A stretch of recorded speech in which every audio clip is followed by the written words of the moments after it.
Good morning, scientists. I am here today with Ruby. She's going to be my guest presenter as I go over what you'll be doing today during your independent workday. So today is Thursday, March 4th, and while I'm getting my COVID vaccine, you will be doing some more learning about sound, and I think it's going to be a really fun day. So in this video, I'm going to go over what I would like you to be doing during our 90 minutes of independent work time. All right, so for the launch today, you are going to be thinking about sound in matter, and you'll be doing a couple of simulations. So I wrote here, yesterday, you learned about the role of matter in sound. Specifically, you learned that sound happens when an object vibrates back and forth. We knew that piece. And, this is the new piece, pushes the molecules around it in a series of nudges.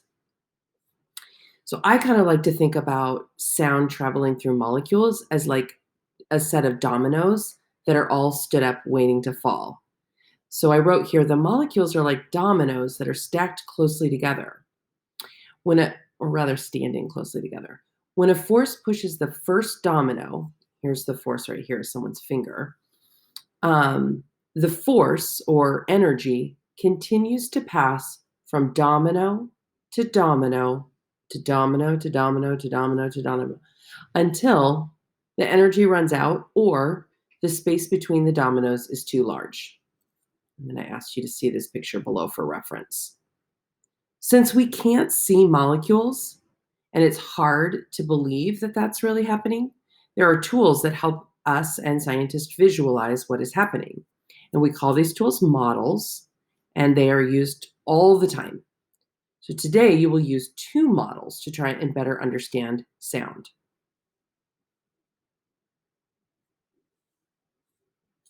So modeling sound. These two models that you're going to be using are on page 34 of your digital notebook. You are going to be using two. So the first one is here. And this is a relatively short simulation or model that is showing how sound moves through matter or moves by using matter.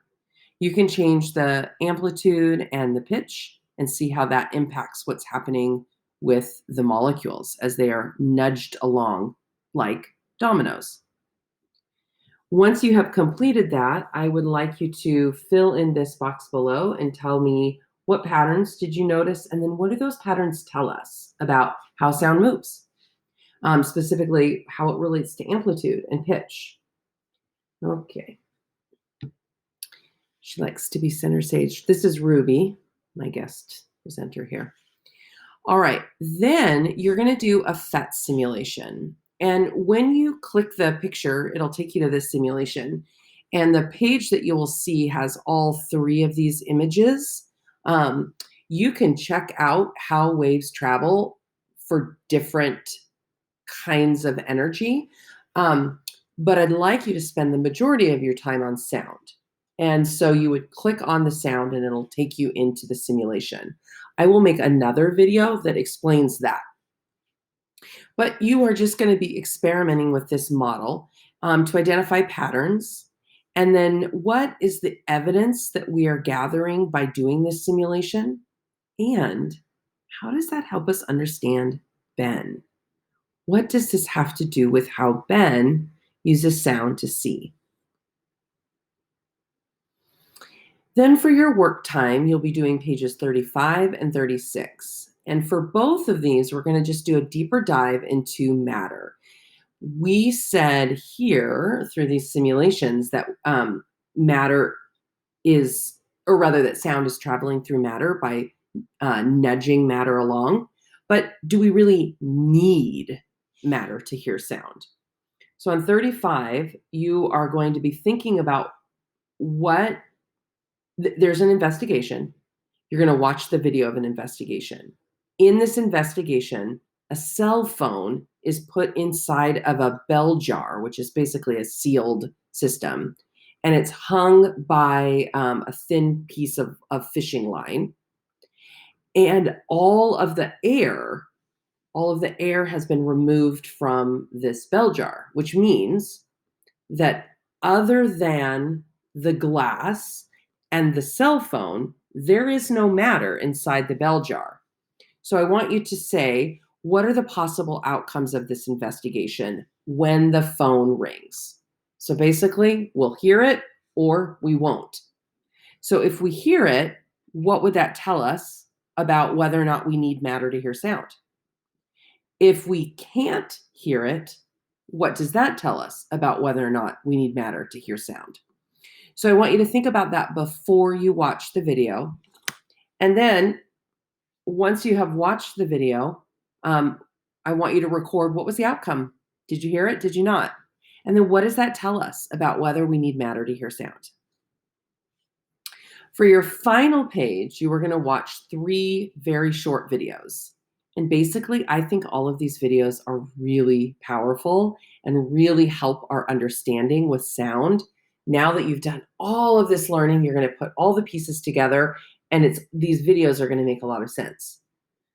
I could not decide which one was the best for our purposes. So I decided to put all 3. And then your job, you don't need to tell me what you learned in the videos because you will have already showed me a lot about what you've learned. But what I want to know is which one, in your opinion, does the best job of helping us understand all of these ideas about sound? So that's what you're going to write in the bottom down here. Finally, for the end of the day, your closing activity will be adding to our class Flipgrid. I have not embedded it here yet, but it will be here right below.